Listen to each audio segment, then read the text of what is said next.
કેશોદ તાલુકામાં આંબાઓમાં ફ્લાવરિંગ વધુ આવતા કેરીનું ઉત્પાદન વધશે તેવી શક્યતા। અવારનવાર વાતાવરણમાં બદલાવના કારણે આંબાઓમાં આગોતરા પાછોતરા ફાલ જોવા મળી રહ્યા છે। સરેરાશ જાન્યુઆરીની શરૂઆતમાં આંબામાં ફ્લાવરિંગ એટલે કે મોર આવવાની શરૂઆત થતી હોય છે ફેબ્રુઆરીમાં।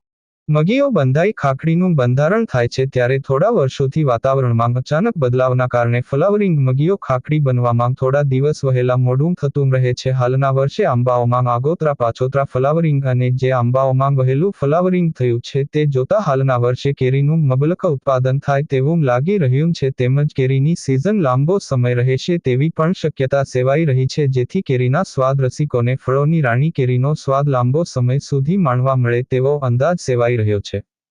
ફળોની રાણી કેરીનું નામ સાંભળતા જ કેરીના સ્વાદ રસિકોમાં ખુશીનો માહોલ જોવા મળે છે, ત્યારે આગામી વર્ષે કેરીના સ્વાદ રસિકો માટે સારા સમાચાર કહી શકાય। આ વર્ષે કેરીનો સ્વાદ લાંબો સમય ચાખવા મળશે તેવું લાગી રહ્યું છે। ગત વર્ષે ચોમાસાની શરૂઆતથી અવારનવાર વાતાવરણમાં બદલાવ રહેવાના અને કમોસમી વરસાદના કારણે આ વર્ષે આંબામાં મોર આવવાની પ્રક્રિયામાં ફેરફાર જોવા મળ્યો છે। આગોતરા ફ્લાવરિંગમાં પુષ્કળ પ્રમાણમાં ફ્લાવરિંગ જોવા મળી રહ્યું છે, જ્યારે બીજા ફ્લાવરિંગના બીજા તબક્કામાં થોડા ઓછા પ્રમાણમાં ફ્લાવરિંગ જોવા મળી રહ્યું છે। સરેરાશ કેરીનું ઉત્પાદન મોટા પ્રમાણમાં થાય તેવો અંદાજ સેવાઈ રહ્યો